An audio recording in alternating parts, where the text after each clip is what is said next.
Nature ही सबसे बड़ा biology lab है। तो आज हम यहाँ पर एक लाइव क्लासरूम की तरह इस नेचर को यहाँ पर देखेंगे। नेचर में जैव विविधता और जीव जगत की बात करने के बाद में जो हमने अपने आसपास एक प्राकृतिक वातावरण को, एक बायोडाइवर्सिटी पार्क को, एक बायोलॉजिकल एटमॉस्फेयर को आपने एक नेचुरल और नेचर के रूप में, एक लाइव बायोलॉजी प्रैक्टिकल लैब के रूप में देखा। अब हम इस जीव जगत को देखने वाले हैं इस क्लासरूम के अंदर।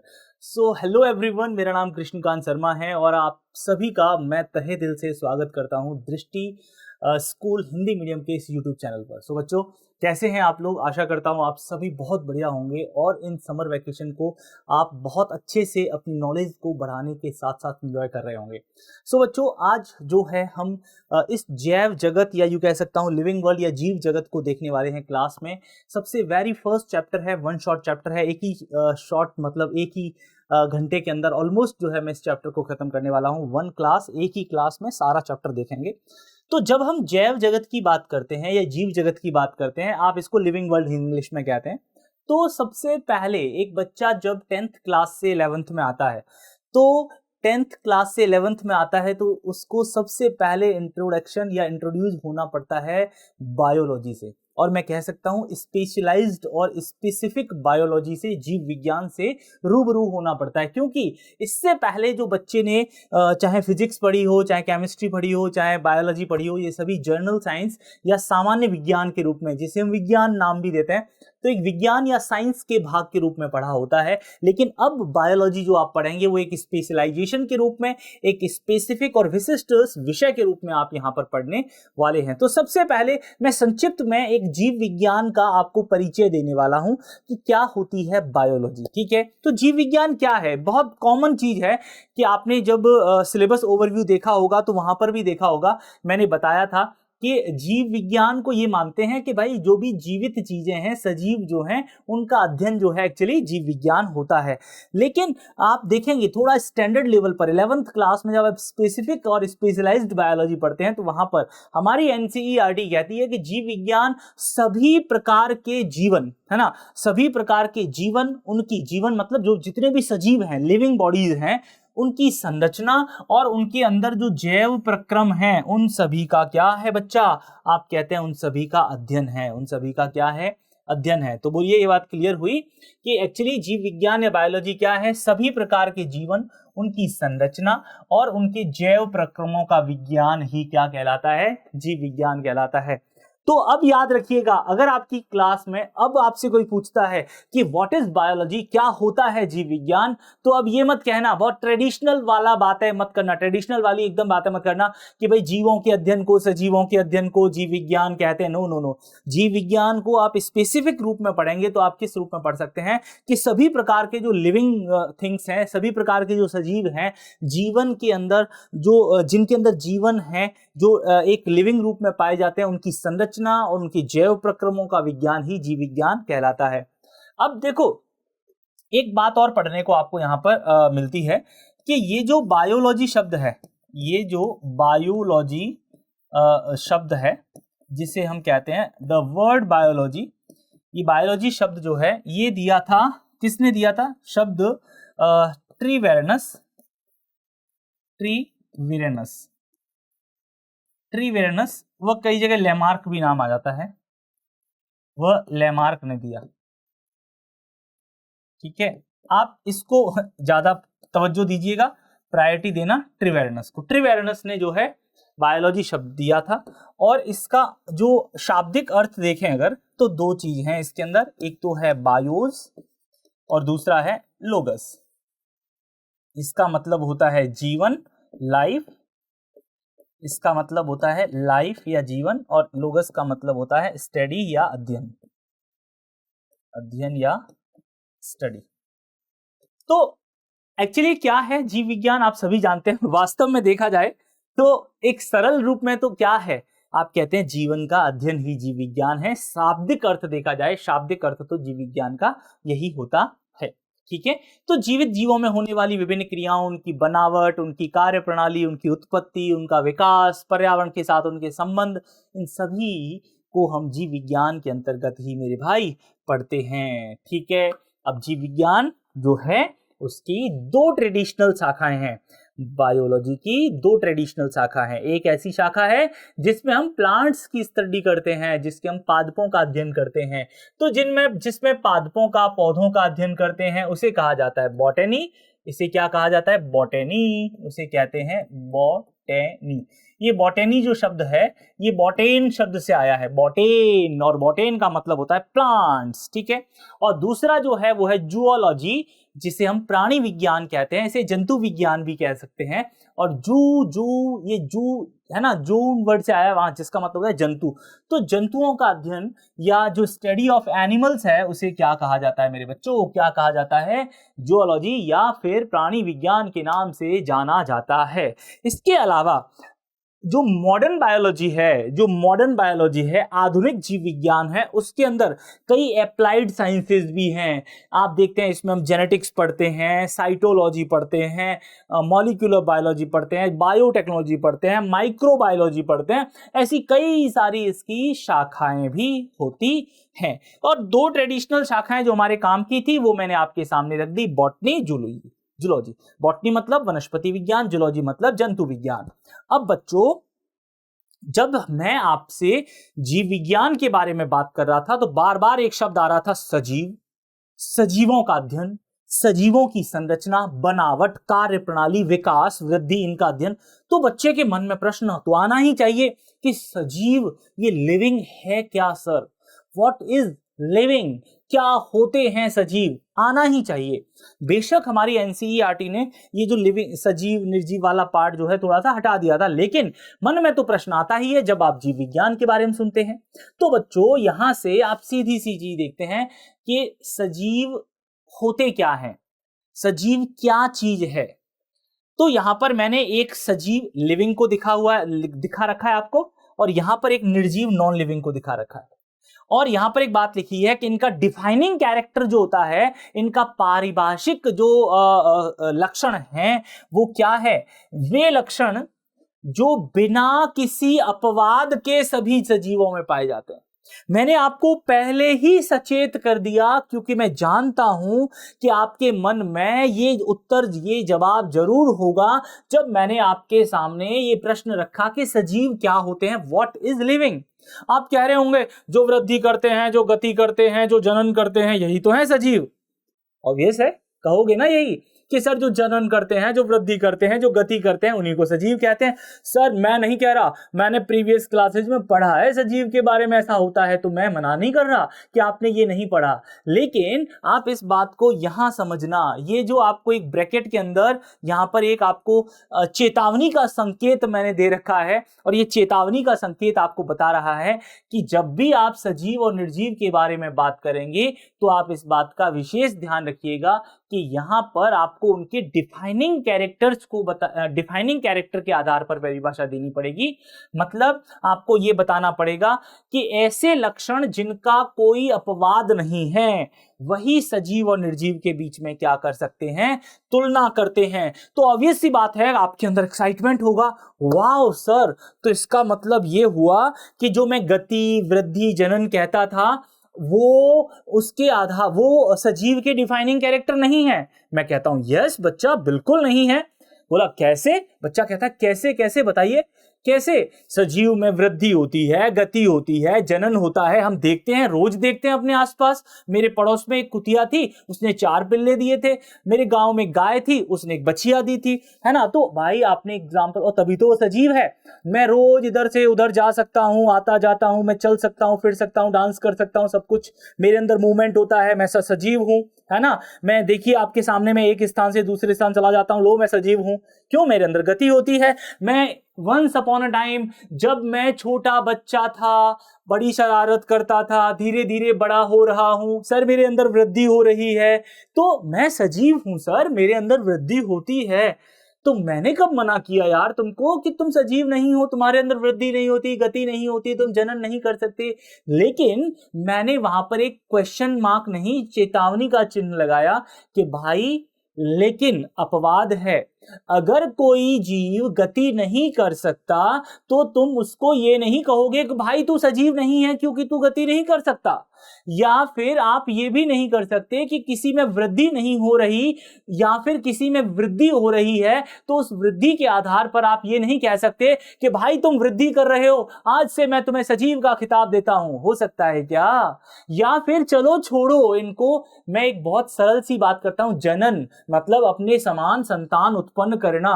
अगर कोई जीव अपने समान संतान उत्पन्न नहीं कर पा रहा है तो क्या वो सजीव नहीं है? क्या उसका अधिकार नहीं है अपने आप को सजीव कहलाने का? बच्चा कहता है एग्जाम्पल दो। एग्जाम्पल है, आपने कभी खच्चर का नाम सुना होगा, खच्चर का नाम सुना है आपने, म्यूल बोलते हैं उसे। आपने मानव अनुन्वर युगल जिनको किन्नर कहते हैं सुना है उनके बारे में? ट्रांसजेंडर क्या सुना है? क्या वो संतान उत्पन्न कर सकते हैं? क्या उनके अंदर जनन क्षमता होती है? क्या वो अपने समान बच्चे पैदा कर सकते हैं? आप कहते हैं नहीं, तो फिर इसका मतलब तुम कल को उनको कह दोगे भाई तुम सजीव नहीं हो। बस मैं आपको यही समझाना चाह रहा था कि कुछ ऐसे कैरेक्टर होते हैं जिनको डिफाइनिंग कैरेक्टर कहा जाता है, जिनको पारिभाषिक शब्द कहा जाता है, और ये वो शब्द होते हैं जिनके आधार पर आप किसी जीव को परिभाषित कर सकते हैं, जिसके अंदर कोई अपवाद की गुंजाइश नहीं होती, उन्हें कहा जाता है पारिभाषिक शब्द। तो भाई तुम्हारे पास में जो वृद्धि था, तुम्हारे पास जो जनन था, ये पारिभाषिक लक्षण नहीं थे। आप कह सकते हो कि कह सकते हो, देखो मेरे पीछे शब्द जा रहा है, सकते हो, आप कह सकते हो कि सजीव वे होते हैं जो गति करते हैं, वृद्धि करते हैं, जनन करते हैं। लेकिन ऐसा नहीं है कि जिनमें जनन नहीं होता, जिनमें वृद्धि नहीं होती, जिनमें गति नहीं होती, वे सजीव नहीं है, ऐसा नहीं कह सकते। सो बच्चों देखिए, सामान्य इन लक्षणों को क्या कहा जाता है? इन लक्षणों को सामान्य लक्षण के नाम से जाना जाता है। ये जनरल कैरेक्टर होते हैं, नॉट डिफाइनिंग कैरेक्टर। ये कोई पारिभाषिक शब्द नहीं होते, पारिभाषिक लक्षण नहीं होते, डिफाइनिंग कैरेक्टर नहीं होते, बस जनरल वर्ड्स होते हैं, जनरल कैरेक्टर होते हैं। इस बात को याद रखना, ठीक है? देखो क्यों है जनरल? क्योंकि इनके अपवाद हैं, क्योंकि इनके अपवाद हैं, क्योंकि इनके अपवाद हैं, इसलिए ये लक्षण इस तरह के हैं। बोलो समझ में आया आपके?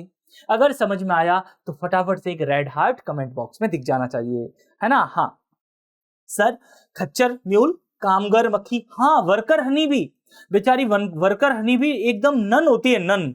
नन मतलब जो बच्चे पैदा नहीं करती, है ना? लेकिन एक स्पेसिफिक चीज होती है जो कभी आगे पढ़ेंगे, ये जनन नहीं कर सकते हैं। आपने रेत के टीले के बारे में सुना होगा, अभी बहुत तेज आंधियां चल रही हैं, और अगर आप रेगिस्तान के अंदर चले जाते हैं, थार डेजर्ट के अंदर चले जाते हैं, तो वहां बड़े बड़े रेत के सैंड ड्यून्स देखने को मिलते हैं, बड़े बड़े रेत के सैंड ड्यून्स होते हैं, टीले होते हैं। और अगर मान लीजिए आप किसी खजाने को लूट कर आ रहे हैं और आप उस खजाने को उस बड़े से टीले के पास में गाड़ देते हैं और चिन्ह के तौर पर लगा देते हैं कि मैंने खजाना कहाँ गाड़ा है, अपने दोस्तों को बुलाने के लिए जाते हैं और निशान लगा के चले जाते हैं कि ये जो बड़ा सा टीला था ना, उस टीले के बगल में मैंने खजाना छुपाया है। आंधी आई, पता चला कि वो टीला वहां से विस्थापित होकर, वहां से हटकर गति करके पड़ोस के आधा किलोमीटर दूर जाके बन गया। आप लौट कर आए, आपने देखा उस सैंड ड्यून्स के पास में जहां बड़ा सा टीला दिख रहा था, उसके आसपास खुदाई कर डाली, जेसीबी से खुदाई कर दी, सारा उखाड़ डाला, लेकिन वहां पर फूटी कौड़ी नहीं मिली। तो भाई क्या कहोगे फिर, है ना? इसका मतलब रेत का टीला भी एक स्थान से दूसरे स्थान पर चला गया। भाई फिजिक्स पढ़ते हो ना आप, एक स्थान में परिवर्तन को ही डिस्प्लेसमेंट कहते हैं, विस्थापन कहते हैं। तो भाई ये भी कैरेक्टर नहीं होंगे। चलो आगे बढ़ते हैं नेक्स्ट, और यहां से आते हैं डिफाइनिंग कैरेक्टर ऑफ लिविंग, सजीव के पारिभाषिक लक्षण। बोलो क्या क्या लिखे हुए हैं, बताइए क्या क्या लिखे हुए हैं। भाई 3 लक्षण लिखे हुए हैं पारिभाषिक लक्षण, कौन कौन से हैं? पहला है जिसे कहते हैं उपापचय, मेटाबॉलिज्म, दूसरा है जिसे कहते हैं कोशिकीय संगठन, और तीसरा है जिसे कहते हैं कॉन्सिक्वेंस, है ना? हाँ कॉन्सियसनेस, सॉरी, जिसे चेतना कहा जाता है। क्या कहा जाता है? चेतना। अब देखो सर उपापचय क्या होता है? बच्चा कहता है सर उपापचय क्या होता है? बच्चों बताओ उपापचय क्या होता है? हाँ जी बताइए क्या होता है उपापचय? आपने कहा उपापचय का मतलब होता है सर हमारे शरीर में होने वाली सभी जैविक क्रियाओं को हमारे शरीर के भीतर, मेरे शब्दों पर ध्यान देना, मेटाबॉलिज्म, मेटाबॉलिक रिएक्शन, हमारे शरीर के भीतर होने वाली सभी जैविक क्रियाओं को उपापचयी क्रियाएं कहते हैं। ठीक है, और ये लक्षण क्या कहलाता है? मेटाबॉलिज्म या उपापचय कहलाता है। ये दो प्रकार की उपापचयी क्रियाएं होती हैं। ये उपापचयी क्रियाएं जो होती हैं, उपापचयी क्रिया, ये उपापचयी क्रिया दो प्रकार की होती हैं। एक होती हैं जिन्हें कैटाबॉलिज्म कहते हैं, एक होती हैं जिन्हें कैटाबॉलिज्म कहते हैं, कैटाबॉलिज्म, और दूसरी होती है जिन्हें एनाबॉलिज्म कहते हैं।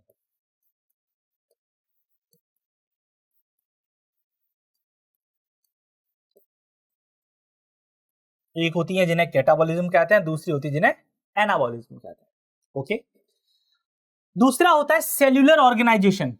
आप सब जानते हैं प्रत्येक सजीव के अंदर एक सेल्यूलर ऑर्गेनाइजेशन होता है। वो या तो कोशिका से बना होगा, मतलब उसमें कोशिकीय स्तर का संगठन होगा, या वो कोशिकाओं के समूह अर्थात ऊतक से मिलकर बना होगा, मतलब उसके अंदर ऊतक स्तर का संगठन होगा, नहीं तो वो अंग स्तर का संगठन दर्शाएगा, मतलब अंगों से मिलकर बना होगा, या वो अंग और अंग तंत्र से मिलकर बना होगा, जिसे हम ऑर्गन सिस्टम ऑर्गेनाइजेशन कहते हैं। तो इस तरह इसी को बोलते हैं सेल्यूलर ऑर्गेनाइजेशन, और ये सजीवों के अंदर ही होता है, निर्जीवों में ये कतई नहीं होता है बिल्कुल। और तीसरी बात आती है जिसे बोलते हैं कॉन्सियसनेस। ये कॉन्सिक्वेंस पता नहीं कहां से आ गया।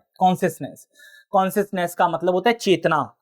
बिल्कुल, मतलब आप अगर बाहरी वातावरण के प्रति संवेदनशीलता को महसूस कर सकते हैं, अगर आप बाहरी वातावरण के प्रति संवेदनशीलता को महसूस कर सकते हैं, उसके प्रति प्रतिक्रिया कर सकते हैं, ठंड लग रही है मैं सिकुड़ रहा हूं, कपकपा रहा हूं, गर्मी लग रही है मैं फैल के पड़ा हूं, ये क्या है? संवेदनशीलता है कि नहीं है? बताओ।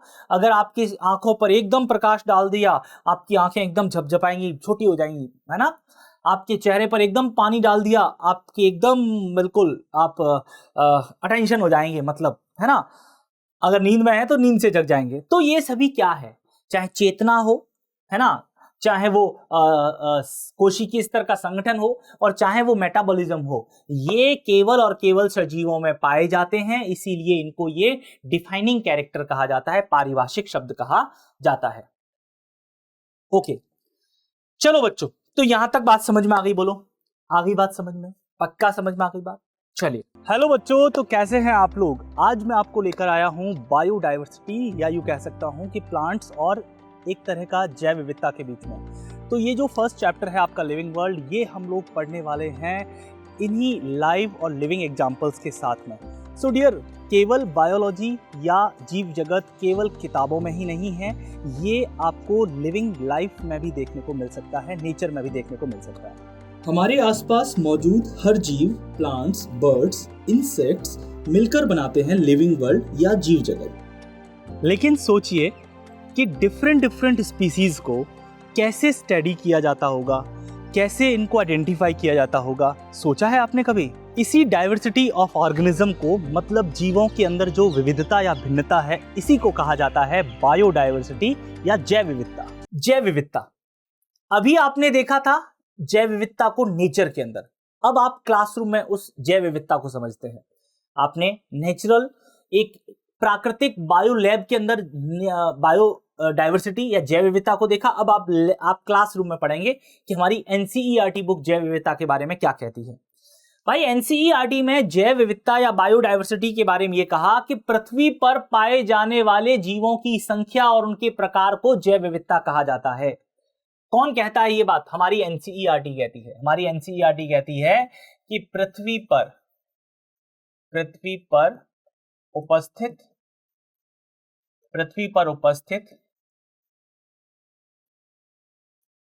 जीवों की संख्या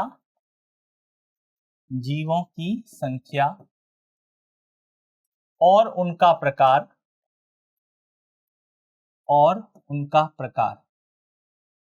ही जैव विविधता है। ही क्या है बच्चों? जैव विविधता है। और विविधता का बेसिकली यहां पर मतलब है भिन्नता। आप देखते हैं ना, आप पृथ्वी पर नजरें उठा के देखिए, दूर दूर तक आपको अनेक प्रकार के जीव जंतु, पेड़ पौधे, कीड़े मकोड़े देखने को मिलेंगे। अब किसी ने पूछा कि भैया ये बताओ कि इस पृथ्वी पर ये जैव विविधता की मात्रा कितनी है, क्या है, कितने होंगे, ये कितनी स्पीसीज होंगी? तो ये बोला इतने फ्लावरिंग, देखो बिल्कुल ये देखो मैंने कितना ब्यूटीफुल सा लग रहा है। We have 1.7 to 1.8 million species, हमारे पास जीव जातियां हैं। 1.7 मतलब 17 लाख से लेकर 18 लाख जीव जातियां हमारे पास है, जो अभी तक ज्ञात हैं अकॉर्डिंग टू एनसीईआरटी, हमारी पाठ्य पुस्तक के अनुसार। एनसीईआरटी के अनुसार हमारे पास 17 से 18 लाख, मिलियन लिखा है ना, मिलियन को 18 कर दिया, 17-18 लाख कर दिया, प्रजातियां अब तक ज्ञात हैं। और जाने कितनी ऐसी प्रजातियां हैं जो अभी तक ज्ञात ही नहीं हैं, जिनके बारे में हमें पता ही नहीं है, कब पैदा होती हैं, कब अपना जीवन चक्र पूरा करके चल बसती हैं, पता ही नहीं चलता। बट ये एक आंकड़ा दिया आपको, ये आंकड़ा है, याद रखना है। अब यहां पर आप दो शब्द पढ़ रहे हैं जो कि आपके लिए बहुत इंपॉर्टेंट हैं, इनको मैं वेरी वेरी इंपॉर्टेंट लिख रहा हूं, इसके पीछे भी लॉजिक है, क्योंकि एग्जाम में पूछा जाता है।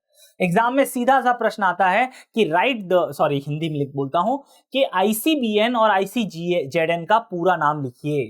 क्या आता है? आईसीबीएन और आईसीजेडएन का पूरा नाम लिखिए।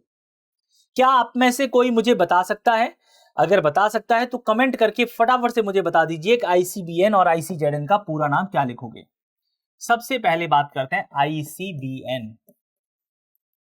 बच्चों आईसीबीएन एक वो संगठन है या समिति है जो पादपों के नामकरण से संबंधित, इसका पूरा नाम है इंटरनेशनल, हिंदी में लिखूं ना, international code of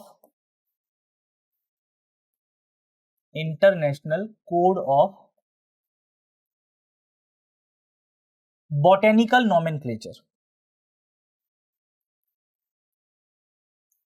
botanical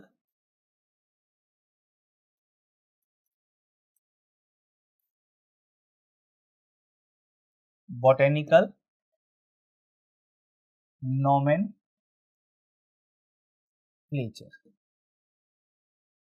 international code of botanical nomenclature, मतलब प्लांट्स या पादपों के नामकरण के लिए ये जो एक समिति थी, ठीक है। ये क्या करती है, यहां पर लिख देते हैं, यह पादपों मींस प्लांट्स के नामकरण से संबंधित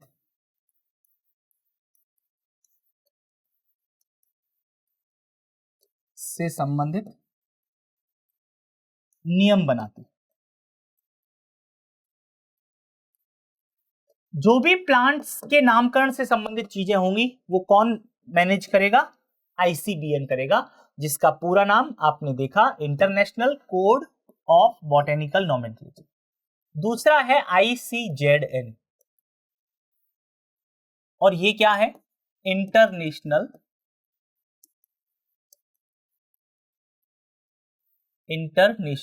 कोड ऑफ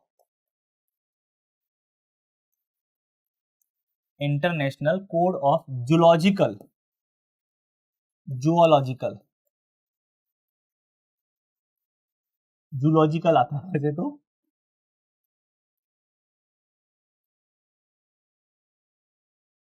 जूलॉजिकल नॉमेनक्लेचर, ठीक है। और ये वो संस्था है जो क्या करती है, आप कहते हैं ये प्राणियों के नामकरण संबंधी,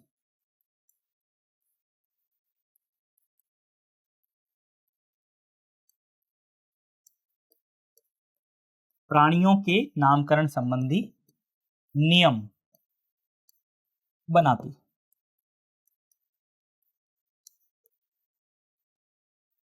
नामकरण संबंधी नियम बनाती। बायोलॉजी या जीव विज्ञान में जीवों की स्टडी के लिए उनका आइडेंटिफिकेशन, उनका नॉमेनक्लेचर और उनका क्लासिफिकेशन किया जाता है। एग्जाम्पल के लिए देख सकते हैं आप, मेरे पीछे देखेंगे दो तरह के प्लांट देखने को मिल रहे हैं। एक प्लांट है जिनकी लंबाई काफ़ी ज़्यादा है, उनकी लीव्स जो हैं वो पतली लीव्स हैं, निडल शेप हैं, जबकि दूसरे प्लांट्स जो हैं वो हाइट में कम हैं, साथ ही साथ उनकी लीव्स जो हैं चौड़ी हैं, बड़ी हैं। तो ये है आइडेंटिफिकेशन का आधार। और इसमें आप देख रहे हैं जो लंबे वाले प्लांट हैं वो जिम्नोस्पर्म हैं, और छोटे वाले प्लांट जो हैं या जिनकी लीव्स चौड़ी हैं वो एंजियोस्पर्म प्लांट है। एक शब्द आता है जिसे बोलते हैं टेक्सोनोमी। एक्चुअली जो हम इस फर्स्ट चैप्टर में पढ़ रहे हैं वो दो चीजें हैं, एक तो है बायोडायवर्सिटी और दूसरा है टेक्सोनोमी। अब मन में ये आता है कि टेक्सोनोमी होती क्या है, टेक्सोनोमी शब्द जो है ये किसने दिया, है ना, और टेक्सोनोमी का में क्या किया जाता है, इसके आधार क्या है, ये सारी चीजें इंपॉर्टेंट है। तो बच्चों ध्यान देना, ये जो टेक्सोनोमी है एक्चुअली ये है क्या, एक शब्द जो दिया था, या फादर ऑफ टेक्सोनोमी। सबसे पहले कुछ बातें लिखता हूं, पहले टेक्सोनोमी के बारे में है क्या वो। आप कहते हैं जीवों के जीवों के जीवों की पहचान, जीवों की पहचान, कॉमा, वर्गीकरण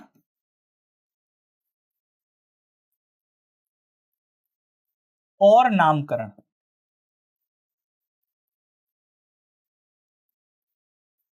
का अध्ययन, का अध्ययन, का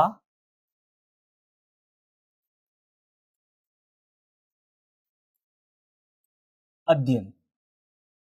ठीक है, आप कहते हैं स्टडी ऑफ आइडेंटिफिकेशन, क्लासिफिकेशन और नॉमेनक्लेचर का अध्ययन क्या है, आप कहते हैं टेक्सोनोमी। ये है मेरे बच्चों टेक्सोनोमी। ठीक, अब दूसरी बात, टेक्सोनोमी शब्द, टेक्सोनोमी शब्द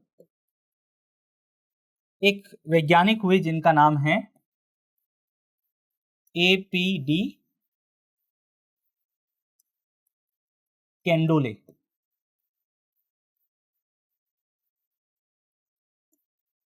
एपीडी कैंडोले ने दिया, इन्होंने ये टेक्सोनोमी शब्द दिया था। और टेक्सोनोमी का सबसे ज्यादा प्रचार प्रसार जो किया वो किया था कैरोलस लीनियस ने। बिल्कुल बच्चों, कैरोलस लीनियस, कैरोलस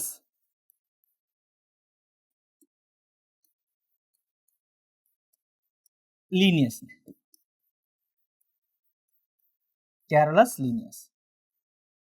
और इसीलिए कैरोलस लीनियस को क्या कहा जाता है, कैरोलस लीनियस को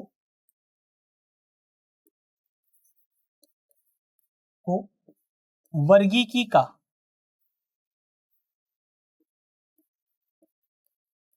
वर्गीकी या टेक्सोनोमी के जनक कहा जाता है, फादर ऑफ टेक्सोनोमी कहा जाता है। और कई बार यूं कह देते हैं फादर ऑफ मॉडर्न टेक्सोनोमी कहा जाता है, फादर ऑफ मॉडर्न टेक्सोनोमी कहते हैं, लेकिन यहां पर टेक्सोनोमी वर्गीकी के जनक जो है कैरोलस लीनियस को माना जाता है। अरस्तु को भी मानते थे ट्रेडिशनल टेक्सोनोमी के जनक।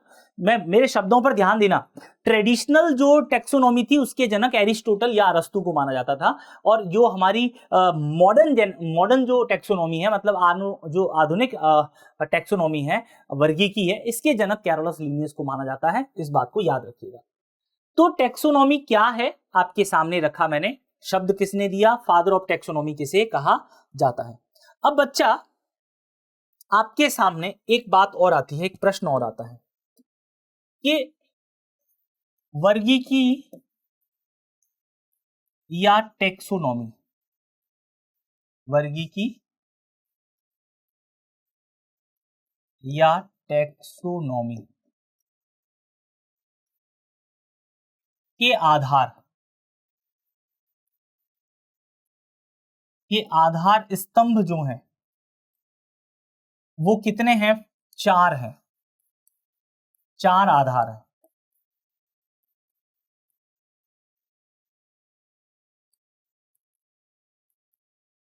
चार आधार स्तंभ हैं। कितने? 4। कौन कौन से? पहला है किसी भी चीज को कैरेक्टराइज करना, कैरेक्टराइजेशन, विशेषीकरण। सबसे पहले उसको विशिष्टीकृत करना, उसके लक्षणों को कलेक्ट करना, फिर उसके आधार पर उनका आइडेंटिफिकेशन करना, पहचान करना, फिर उसके आधार पर उसका वर्गीकरण करना।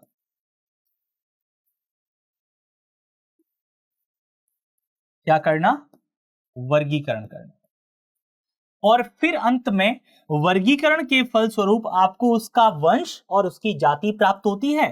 तो इस प्रकार से आप उसे क्या कह देते हैं? नामकरण या नोमेनक्लेचर कह देते हैं।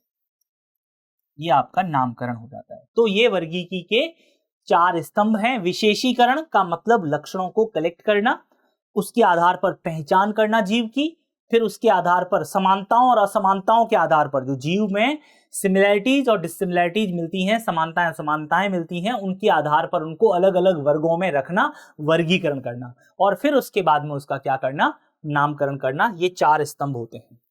अब बच्चों, आपके सामने एक क्वेश्चन आता है कि ये जो जीवों का नामकरण है, ये जीवों का नामकरण क्यों किया जाता है? क्योंकि आपने यहां पर जो शब्द पढ़े, आपने यहां से जो शब्द पढ़े उसमें एक शब्द पढ़ा, बहुत अच्छा शब्द है, नामकरण। नामकरण जिसे बोलते हैं नोमेनक्लेचर। नोमेनक्लेचर। मुद्दा ये आता है कि नोमेनक्लेचर होता क्या है? What is nomenclature? नामकरण होता क्या है भाई? नामकरण क्या है? आप कहते हैं किसी जीव को, किसी जीव को एक मानक नाम, एक मानक नाम, स्टैंडर्ड नेम, मानक नाम देने की प्रक्रिया, मानक नाम देने की प्रक्रिया, जिससे जिसमें जिससे उस जीव को, उस जीव को एक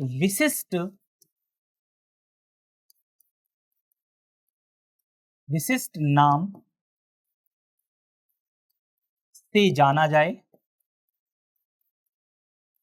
विशिष्ट नाम से जाना जाए, उस नाम को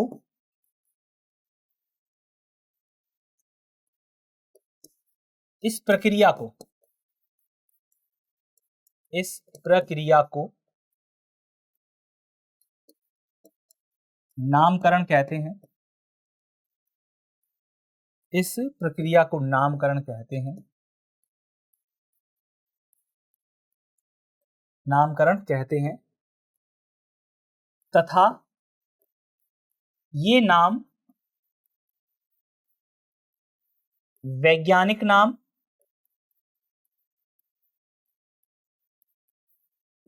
या जैविक नाम,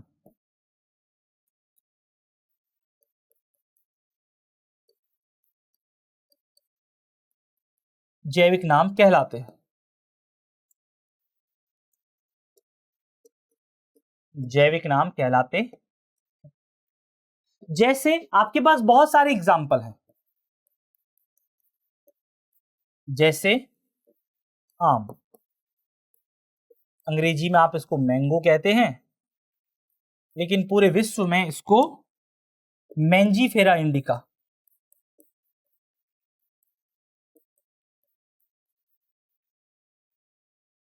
मैंजीफेरा इंडिका के नाम से जाना जाता है। करेक्ट? हाँ जी। अब एक क्वेश्चन जो मैंने अभी आपसे डिस्कस किया था, क्वेश्चन आता है कि जीवों का नामकरण क्यों? भाई ऐसी क्या मजबूरी है, ऐसी क्या जरूरत है कि हमें जीवों का नामकरण करना पड़ेगा या करना चाहिए हमें? और आपके एनसीईआरटी में क्वेश्चन भी, आपके एग्जाम में पूछा भी जा सकता है कि जीवों का नामकरण क्यों करते हैं? क्यों भाई जीवों का नामकरण क्यों करते हैं? तो उसका मैं एक एग्जाम्पल देता हूं। पहले एग्जाम्पल देता हूं। एक बार मैं बिहार गया घूमने और मैंने बिहार में एक प्लांट देखा, पौधा देखा। मैंने वहां के बिहार के मित्र से पूछा कि भाई ये क्या, इसका नाम क्या है? उसने कहा इसे सदा सुहागन कहते हैं। क्या कहते हैं? सदा सुहागन। और मैं ये अपनी सारी क्लासेज में एग्जाम्पल देता हूं, सदा सुहागन कहते हैं। मैंने कहा ठीक भाई, लेकिन मैंने कहा यार हमारे यहां तो इसे सदाबहार कहते हैं। फिर मैं एक बार राजस्थान गया और मैंने राजस्थान के अंदर किसी से पूछा उसी पौधे को, अपनी नॉलेज को बढ़ाने के लिए। मैंने कि बिहार वाले भैया ने तो उसको सदा सुहागन कहा था, अब मैं एक काम करता हूं, राजस्थान वाले भैया से पूछता हूं इसका नाम क्या है। तो उसने कहा हमारे यहां तो इसे 12 मासी कहते हैं भाई। मैंने कहा है, अच्छा। मैंने कहा हमारे यहां तो उसे सदाबहार कहते हैं। तो देखो कितनी कंट्रोवर्सी है या नहीं कंट्रोवर्सी? कहीं पर उसे सदा सुहागन कह रहे हैं, कहीं पर उसे 12 मासी कह रहे हैं, मेरे यहां पर उसे सदाबहार कह रहे हैं, है ना भाई? अरे भाई है क्या? तो ऐसा जो कंफ्यूजन क्रिएट होता है, जो स्थानीय नामों से पैदा होता है, लोकल नेमिंग से पैदा होता है, इस कंफ्यूजन को क्लियर करने के लिए जरूरी होता है स्टैंडर्ड नोमेनक्लेचर, स्टैंडर्ड नामकरण, मानक नामकरण। चलो एक तो एग्जांपल ये हो गया, एक और एग्जांपल देता है, दूसरा एग्जांपल और। आपने कभी व्हेल का नाम सुना है? व्हेल। आपने कभी स्टार फिश का नाम सुना है? तारा मछली। आपने कभी कुत्ता मछली का नाम सुना है? जरूर सुने होंगे, नहीं सुने हैं तो सुन लो। पता है आपको कि ये तारा मछली कोई मछली नहीं होती है। हिप्पोकैम्पस, समुद्री घोड़ा, ये समुद्री घोड़ा कोई घोड़ा नहीं होता है। ये स्टार फिश, तारा मछली एक एकाइनोडर्मेटा का प्राणी है। मछली का तो दूर दूर तक इससे कोई लेना देना नहीं है, ये तो एकाइनोडर्मेट्स है एक। हाँ जी, इसी तरह से हिप्पोकैम्पस जो समुद्री घोड़ा है, ये कोई समुद्र का चलने वाला घोड़ा नहीं है कि समुद्र के अंदर कोई राजकुमार रहते होंगे जो राजकुमारियों को इंप्रेस करने के लिए और एक अच्छे से एक यूनिक प्रकार के घोड़े पर सवारी करते होंगे, इसीलिए उसका नाम लिख दिया समुद्री घोड़ा। अरे बाबा नहीं, वो एक मछली है, पता है आपको? समुद्री घोड़ा एक मछली है ना? तो यही बात ना, जो मछली है वो मछली नहीं, और जो मछली नहीं वो मछली है। ऐसी संदिग्धता जो होती है, नामों की संदिग्धता, इसको भी नामकरण के द्वारा समाप्त किया जाता है। देखिए पॉइंट, मैंने कहा जीवों के विशिष्ट नाम देने से उनकी पहचान आसानी से हो जाती है। अब हम दुनिया के किसी कोने में पहुंच जाएं और हम बोले कैथेरेंथस रोजियस का प्लांट देखना है हमें, आई वाना, या यूं कहें कि भाई आपकी नर्सरी के अंदर कैथेरेंथस रोजियस है, तो बंदा सीधा सदाबहार का पौधा दिखा देगा, ये नहीं कहेगा ये 12 मासी है, ये सदा सुहागन है, ये सदाबहार है, सीधा कहेगा ये कैथेरेंथस रोजियस है। सर इससे क्या होता है, आइडेंटिफिकेशन आसान हो जाता है, कंफ्यूजन नहीं रहता। अलग अलग क्षेत्रों में मैंने जो बात बोली थी ये आ गई, जो सार्वत्रिकता है, बिल्कुल जो जीवों का नाम है उसको सार्वत्रिकता प्राप्त होती है। फिर कभी कभी जीवों के नाम संदिग्ध होते हैं, जैसे अभी मैंने एग्जांपल दिया, जिसके कारण पता ही नहीं चलता कि पहला कौन था। जीवों के नामों की संदिग्धता को दूर करने के लिए भी इसका उपयोग किया जाता है। बच्चों आपके स्कूल में ये क्वेश्चन पूछा जा सकता है, इंपॉर्टेंट है, इसलिए बढ़िया तरीके से पढ़ना।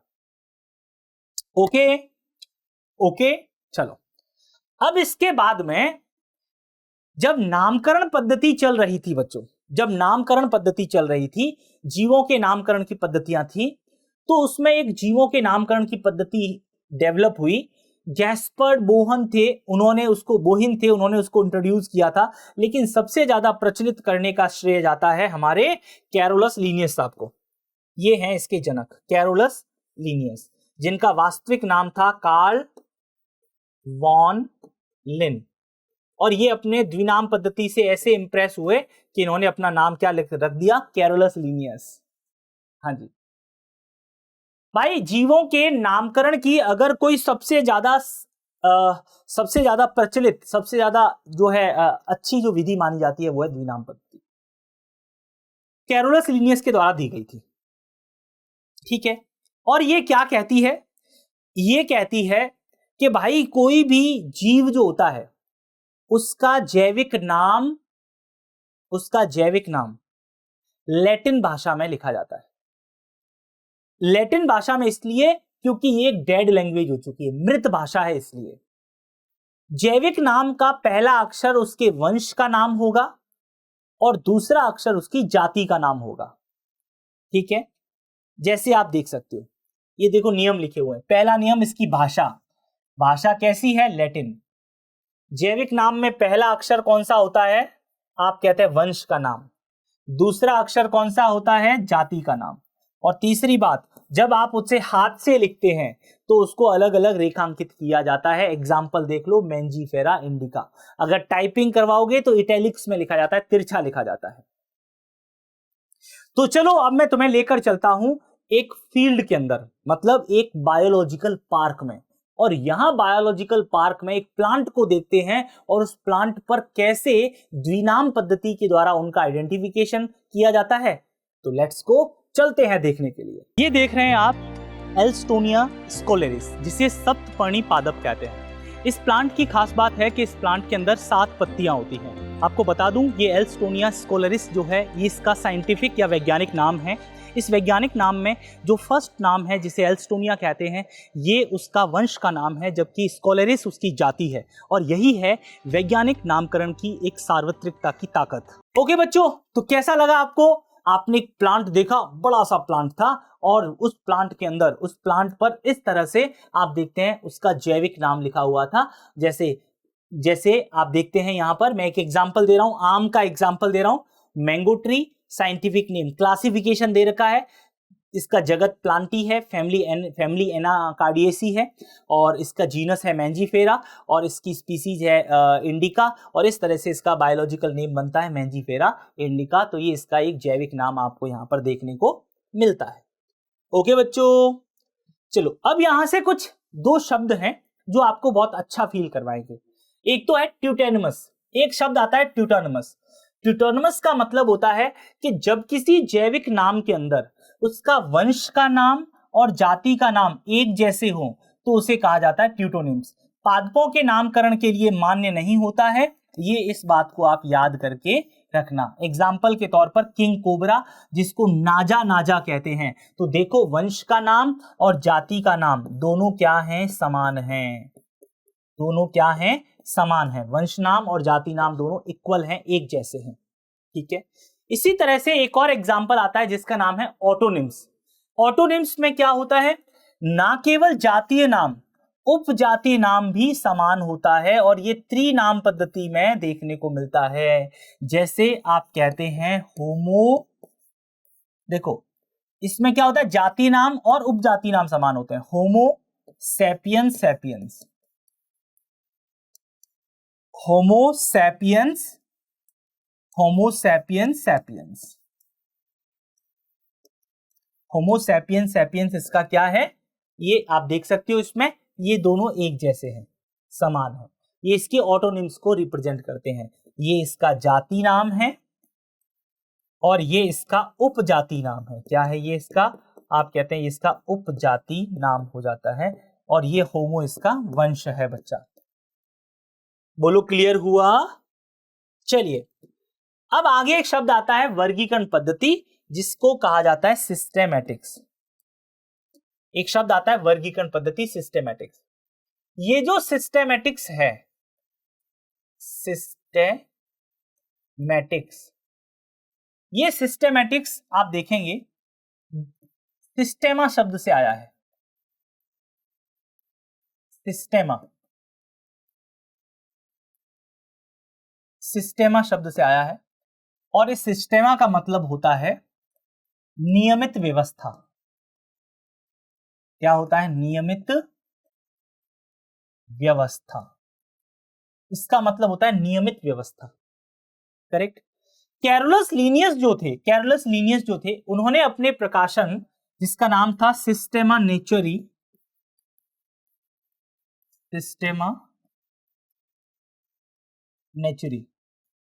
नेचुरी है ना, चुना, वर्गीकरण पद्धति में पहचान, नामकरण, वर्गीकरण को शामिल करके इस क्षेत्र को बढ़ाया गया।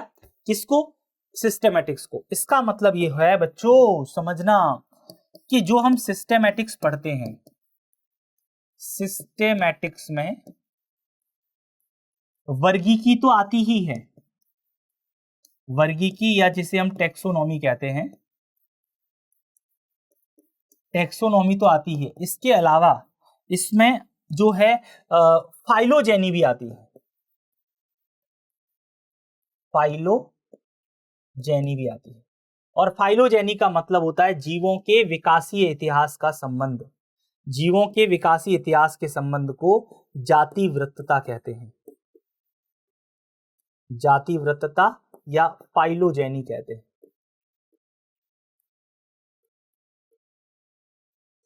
इसे फाइलोजेनी कहा जाता है, जातिवृत्तता के नाम से जाना जाता है। बोलो समझ में आया ये बात? ठीक है, तो ये सिस्टेमैटिक्स है जो आपके लिए एक इंपॉर्टेंट पार्ट था, याद रखना। नाउ वर्गीकी, संवर्ग, टेक्सोनोमिक हायरार्की। बच्चों वर्गीकरण जो होता है वो सिंगल स्टेप प्रोसेस नहीं है, ये एक हायरार्की है। हायरार्की का मतलब होता है पदानुक्रम है। क्या है? पदानुक्रम। याद रखिएगा, यहां पर हम वर्गीकी संवर्ग के बारे में पहले बात करते हैं, टेक्सोनोमिक हायरार्की को आगे देखेंगे। यहां पर हम बात करेंगे वर्गीकी टेक्सोनोमिक कैटेगरी। ठीक है, कैटेगरी देख लेते हैं भाई, टेक्सोनोमिक कैटेगरी। तो क्लासिफिकेशन जो होता है वो एक सिस्टम, एक कोई सिंगल स्टेप प्रोसेस नहीं होता है। इसके अंदर पूरी हायरार्की है जिसमें आप जाति से स्टार्ट करते हैं, जाति से वंश, वंश से आपका जो है कुल, कुल से गण, गण से वर्ग, वर्ग से संघ या डिवीजन, और उससे जगत बनता है ना। तो याद रखना, चूंकि संवर्ग या टेक्सोन जो होता है, प्रत्येक वर्गी की संवर्ग व्यवस्था में क्या एक आप देखेंगे एक सोपान की तरह से होता है, एक सीरीज की तरह से होता है, और इसी को क्या कहा जाता है? वर्गीकी संवर्ग कहा जाता है। टेक्सोनोमिक आप देखते हैं क्या कहा जाता है? कैटेगरी कहा जाता है। और ये सारे संवर्ग मिलकर क्या बनाते हैं? टेक्सोनोमिक हायरार्की बनाते हैं, एक वर्गीकी पदानुक्रम बनाते हैं। और इस वर्गीकी पदानुक्रम के अंदर इस तरह की व्यवस्था देखने को मिलती है। वर्गीकी पदानुक्रम के अंदर जो है आप देखेंगे इस तरह की व्यवस्था देखने को मिलती है, जिसके बारे में अभी हम आगे बात करने वाले हैं। इस तरह की व्यवस्था देखने को मिलती है टेक्सोनोमिक हायरार्की के अंदर, जिसमें सबसे नीचे आधार जो होता है उसमें जाति होती है, जाति से वंश, वंश से कुल, कुल से गण, गण से वर्ग, संघ, और फिर जगत देखने को मिलता है। अब बच्चा प्रश्न करता है कि सर एक एग्जाम में क्वेश्चन आता है, बहुत इंपॉर्टेंट क्वेश्चन है, और क्वेश्चन ये है कि सर टेक्सोन किसे कहते हैं, वर्गक किसे कहते हैं, संवर्ग किसे कहते हैं। तो वर्गीकी पदानुक्रम का प्रत्येक पद या सोपान या जो श्रेणी है, जैसे वर्ग, वंश, जाति, गण, ये सभी क्या कहलाते हैं? ये सभी इंडिविजुअल जो है क्या कहलाते हैं? ये संवर्ग या टेक्सोन के नाम से जाने जाते हैं। याद रखिएगा, एक एग्जाम्पल है टेक्सोन। जैसे एग्जाम में क्वेश्चन क्या पूछा जाएगा, ऐसे आता है, टेक्सोन क्या है, उदाहरण से समझाइए। क्वेश्चन आता है ऐसे, देखिए समझिए, टेक्सोन, एग्जाम में क्वेश्चन आता है टेक्सोन क्या है, उदाहरण द्वारा समझाइए। उदाहरण द्वारा समझाइए। जैसे कीटों के अंदर कीट एक वर्ग को दर्शाता है, इसमें सभी एक समान गुणों वाले जैसे 3 जोड़ी युक्त पाद वाले जीव पाए जाते हैं। करेक्ट। चलिए, तो वर्गीकी पदानुक्रम के बारे में आपने जाना कि वर्गीकी पदानुक्रम क्या होता है। वर्गीकरण में इकाइयों की एक निश्चित जो है हायरार्किकल जो अरेंजमेंट होता है उसे वर्गीकी पदानुक्रम कहा जाता है, जैसा कि अभी इस डायग्राम में आपने देखा था बच्चों। ठीक है, अच्छा एक खास बात है, जब आप वर्गीकी पदानुक्रम में मतलब जाति सबसे छोटा, याद रखिएगा इस बात को कि जाति जो है, स्पीसीज जो है वो सबसे छोटा संवर्ग है, स्मॉलेस्ट आप कहते हैं स्मॉलेस्ट टेक्सोन। अगर स्मॉलेस्ट टेक्सोन है तो वो है जाति, और सबसे लार्जेस्ट अगर कहा जाए, सबसे बिगेस्ट ग्रुप कहा जाए तो वो क्या है? जगत। अब यहां से बच्चों क्वेश्चन आते हैं, ध्यान रखना। जब हम एक वर्गीकी पदानुक्रम में नीचे से ऊपर जाते हैं, मतलब जाति से जगत की ओर जाते हैं, इसे आरोही क्रम कहा जाता है, असेंडिंग ऑर्डर कहा जाता है। और इसमें आप देखते हैं कि समान लक्षणों की संख्या में कमी आती है, विशिष्टता घटती है और जाति विविधता बढ़ती हुई देखने को मिलती है। इसी प्रकार से जब एक वर्गीकी पदानुक्रम के अंदर अवरोही क्रम देखते हैं, मतलब डिसेंडिंग ऑर्डर देखते हैं, तो इसमें आप जब ऊपर से नीचे जाते हैं तो समान लक्षणों में वृद्धि होती है, लेकिन जो स्पीसीज डाइवर्सिटी है, जातीय विविधता है, उसमें क्या आती है बच्चों, कमी देखने को मिलती है। अब यहां से हम देखने वाले हैं एक एक टैक्सॉन को कि एक एक टैक्सॉन कौन सा है। सबसे पहले जाति की बात होती है, तो भाई जाति क्या है, आप कहते हैं आकारिकी या एक समान जीवों का समूह, एक समान, या मैं इसको एग्जैक्ट लिखूं तो ऐसे कह सकता हूं, आकारिकी एवं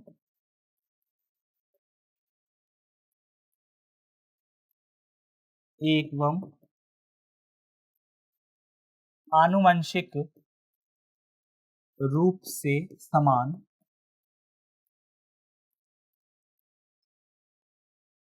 जीवों का समूह, जीवों का समूह। एक खास बात होती है, जो आपस में प्रजनन कर सकते हैं, आपस में प्रजनन या जिसे हम जनन कहते हैं, कर सकते हैं,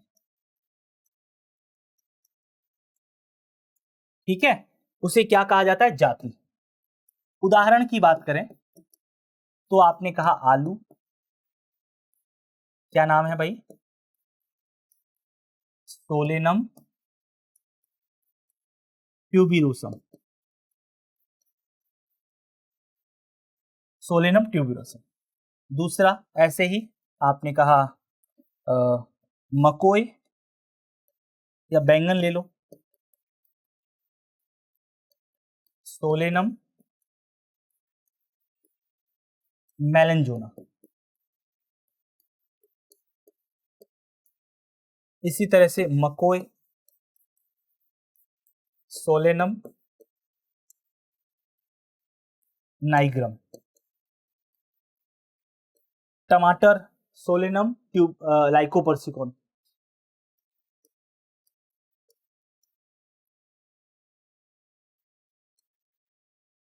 चलो 3 एग्जाम्पल बहुत हैं, इतने सारे याद भी नहीं होंगे। चलो बच्चों, अब आप इसमें देखते हो ये तीनों क्या हैं, ट्यूबिरोसम, मेलेंजोना और नाइग्रम, ये सभी क्या हैं, जाति। और ये सोलेनम इनके क्या हैं, वंश। समझे? आगे वंश, वंश क्या है, आप कहते हैं संबंधित जातियों का समूह, संबंधित जातियों का समूह क्या कहलाता है, वंश। उदाहरण के लिए आप कहते हैं पैंथेरा लियो, ये क्या है, शेर। पैंथेरा पार्डस, ये क्या है, लेपर्ड। लेपर्ड, चीता भी कहते हैं, क्या इसको, हमारी एनसीईआरटी चीता लिख रही है। पैंथेरा टिग्रिस, टाइग्रिस भी कहते हैं, ये क्या है, टाइगर। बाघ। तो ये क्या देखने को मिल रहा है यहां पर, ये संबंधित जातियां हैं और ये सभी एक ही वंश में आते हैं जिसका नाम है पैंथेरा। समझे? तो ये इसका एग्जाम्पल हो जाता है। कुल, कुल क्या होता है, आप कहते हैं संबंधित वंशों का समूह कुल कहलाता है। एग्जाम्पल की बात करें तो आपके पास में सोलेनम वंश है, वंश सोलेनम, धतूरा, पिटूनिया, पिटूनिया, ये सभी बच्चों आपसी संबंध रखने के कारण एक ही कुल या फैमिली जिसका नाम है सोलेनेसी, सोलेनेसी के अंदर इनको रखा गया है। अब उदाहरण देखो, आलू, टमाटर, बैंगन, ये दोनों अलग अलग जातियां हैं लेकिन ये सोलेनम वंश में आते हैं। शेर, चीता, जिनमें बहुत से गुण हैं, वे पैंथेरा वंश में आते हैं। ठीक है, यह वंश दूसरे फेलिस जिसमें बिल्ली आती है उससे भिन्न है। कुत्ते का वैज्ञानिक नाम कैनिस ल्यूपस फेमिलोसिस है और बिल्ली का वैज्ञानिक नाम जो है फेलिस कैटस है। तो देखो अलग अलग है, कुत्ते का वंश है कैनिस, बिल्ली का वंश है फेलिस, लेकिन इनको कार्निवोरा में रखा गया है, एक ही गण में रखा गया है। आगे देखेंगे हम, गण की बात आती है। देखो गण क्या है बच्चा, आप कहते हैं संबंधित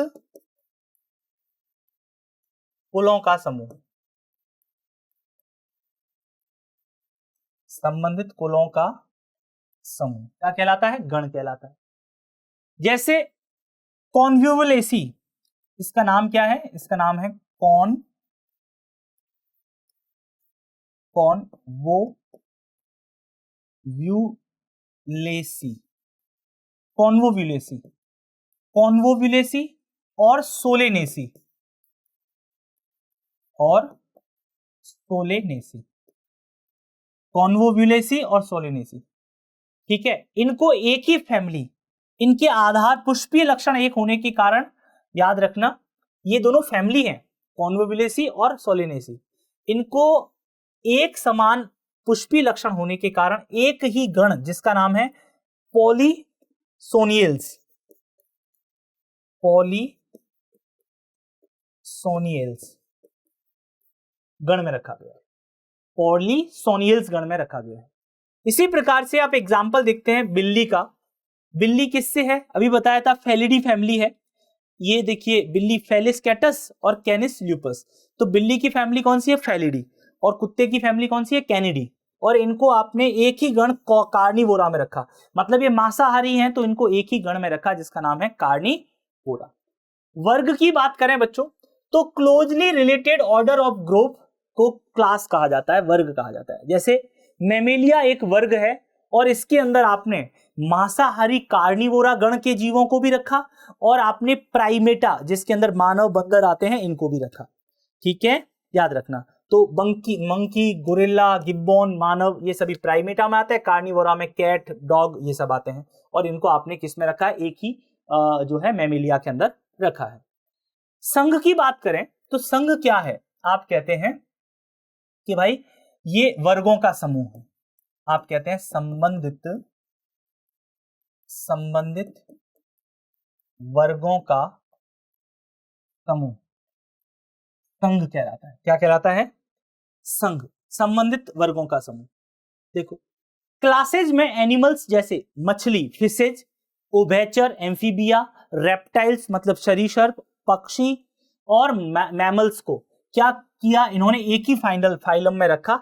और याद रखना इनमें कॉमन कैरेक्टर क्या थे, नोटोकॉर्ड, नोटोकॉर्ड थी इनके अंदर सबसे बड़ी बात, जिसे हम पृष्ठ रज्जु कहते हैं, इनमें नोटोकॉर्ड या पृष्ठ रज्जु था। साथ ही साथ इनके अंदर पृष्ठीय, इनके अंदर पृष्ठीय खोखला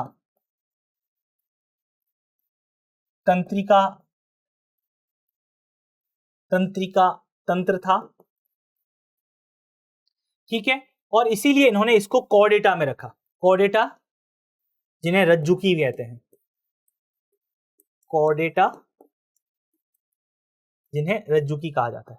ठीक है, तो प्लांटी के अंदर सिमिलर कैरेक्टर्स वाली क्लासेस को हायर कैटेगरी रखते हैं और इसे कहा जाता है प्रभाग, या इंग्लिश में कहते हैं डिवीजन।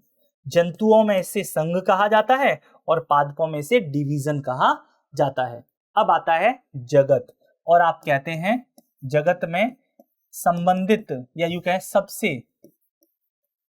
सबसे बड़ा वर्गीकी समवर्ग है, ये सबसे बड़ा वर्गीकी समवर्ग है और इसमें संबंधित संघों या प्रभागों का समूह होता है। प्रभागों का क्या होता है? समूह होता है। आप एग्जांपल देख सकते हैं, जैसे संघ के अंदर पादप प्लांट किंगडम, दैट इज आप कहते हैं पादप जगत, दैट इज प्लांटी। अब इसके अंदर सभी पौधों को रखा गया, जो बेसिक प्लांट्स के कैरेक्टर वाले हैं सभी को इसमें रखा गया है। बच्चों, आपकी एनसीईआरटी में एक बहुत ही इंपॉर्टेंट टेबल है, इस टेबल पर जरूर ध्यान रखना, जिसके अंदर यहाँ पर मानव, घरेलू मक्खी, आम और गेहूं, 2 प्लांट और 2 एनिमल का यहाँ पर वर्गीकरण दे रखा है। वही जैविक नाम कहां से होता है? संघ से शुरू होता है हमेशा। 1 नंबर संघ, 2 नंबर वर्ग, 3 नंबर गण, 4 नंबर कुल, 5 नंबर जो है वंश और 6 नंबर पर जाति निकल के आती है और इसी तरह से उसका नॉमेनक्लेचर हो जाता है। एक एग्जांपल देता हूं, जैसे होमो सैपियंस, मानव। तो मानव जो है कॉर्डेटा संघ का है, मानव कॉर्डेटा संघ का है, इसका जगत प्राणी है, एनिमेलिया है, ठीक है। अब ये मैमेलिया वर्ग में आता है, किस में आता है? मैमेलिया वर्ग में। इसका गण जो है वो प्राइमेटा है, इसकी जाति जो है होमोनिडी है, सॉरी इसका कुल होमोनिडी है, इसका वंश होमो है, जाति सैपियंस है। इसी तरह से घरेलू मक्खी है जिसका नाम है मस्का डोमेस्टिका, ये आती प्राणी जगत में है, संघ इसका कॉर्डेटा है, फिर इसका वर्ग इंसेक्टा है, इसका गण म्यूस वो है डिप्टेरा है, जाति म्यूसिडी है, सॉरी कुल म्यूसिडी है, और जिसका वंश जो है वो मस्का है और जाति जो है वो क्या है? मस्का डोमेस्टिका है। इसी प्रकार से आप आम का देख लो तो एंजियोस्पर्मी प्रभाग हो गया उसका, फिर ये डाइकॉट होते हैं, द्विबीजपत्री होते हैं, डाइकोटिलेडन में आ जाएंगे। इसका जो आपका गण हो जाएगा स्पेंडियल्स हो जाएगा, स्पेंडियल्स, और इसकी जाति जो है एनाकार्डियेसी हो जाएगी, वही मैंजीफेरा इंडिका। ऐसे ही आप गेहूं का भी यहां पर देख सकते हैं। बच्चों, एक चीज और आती है जिसका नाम है वर्गीकी सहायक साधन। वर्गीकी सहायक साधन क्या होते हैं? ऐसे साधन जो जीवों के वर्गीकरण को आसान बनाते हैं और उसके लिए एक संदर्भ के रूप में, रेफरेंस के रूप में काम आते हैं। और वो कौन कौन से हैं आप अगर देखें तो देखो, अगर मृत संग्रह की बात करें तो हर्बेरियम है, जिसमें आप पादपों को सुखाकर, दबाकर, कागज की शीट पर परिरक्षित करके रखते हैं। और अगर लिविंग संग्रह देखें तो वनस्पति उद्यान, और मैं आपको लेकर चलता हूं वनस्पति उद्यान में एज अ टैक्सोनॉमिक एड। तो चलो चलते हैं वनस्पति उद्यान में। हम यहाँ पर हैं एक बॉटेनिकल गार्डन में, जहां पर प्लांट्स का हमें अलग अलग जो है कंजर्वेशन या फिर ये कह सकते हैं संग्रहण देखने को मिलता है, और यह एक टैक्सोनॉमिक एड की तरह काम करता है, जिससे कि टैक्सोनॉमिक रेफरेंस के लिए ये हमारे काम में आते हैं। चलिए, इसी तरह से वर्गीकी सहायक साधनों में आप देख सकते हैं प्रिजर्व रूप में हो सकते हैं, जो आप लैब के अंदर, स्कूल लैब के अंदर, म्यूजियम्स के अंदर इनको देख सकते हैं, जो प्रादर्श के रूप में होते हैं, फॉर्मेलिन के अंदर इनको प्रिजर्व करके रखा जाता है। और आप जंगल के रूप में, चाहे जू है ना, जू को भी इसके रूप में देख सकते हैं। करेक्ट बच्चों? इसके अलावा आपके पास में एक टैक्सोनॉमिक की होती है, टैक्सोनॉमिक की, जो कि एक इंपॉर्टेंट टैक्सोनॉमिक एड है ना। इसमें कोई स्थान नहीं बल्कि एक पहचान उपकरण है। यह कोई स्थान नहीं है, क्या है? एक पहचान उपकरण है। समानताओं के आधार पर और असमानताओं के आधार पर आप जो है इस कुंजी के साथ में या कुंजी की सहायता से आप क्या करते हैं, जो है एक रेफरेंस के रूप में इसका उपयोग करते हैं। तो बच्चों, ये हमारा कंप्लीट चैप्टर था जैव जगत या जीव जगत, या इसको हम कह सकते हैं लिविंग वर्ल्ड। तो इसमें हमने सजीवों के और जो है पारिभाषिक लक्षण जाने, जैव विविधता के बारे में जाना, बाइनोमियल नोमेनक्लेचर जाना, इसके अलावा हमने पदानुक्रम जाना, और हमने इसमें टैक्सोनॉमिक एड्स के बारे में बात की। तो बच्चों, ये था आज का हमारा सेशन। आई होप सो कि आपको जरूर अच्छा लगा होगा। आप हमारे टेलीग्राम चैनल से इस क्यूआर को स्कैन करके आप टेलीग्राम से जुड़े, आपको उसमें क्वेश्चंस मिलेंगे और भी बहुत सारे कंटेंट मिलेगा, इन्फॉर्मेशंस मिलेंगी। और आप कमेंट करके मुझे बताएं कि आप नेक्स्ट जो आपको सेशन कैसा लगा, और नेक्स्ट चैप्टर जो है मैं पढ़ाने वाला हूं इसमें जीव जगत का वर्गीकरण। तो बच्चों, धन्यवाद, thank you so much, bye bye, take care. अब एग्जाम की तैयारी को और बेहतर करने के लिए हमारे चैनल को लाइक, शेयर और सब्सक्राइब करना ना भूलें।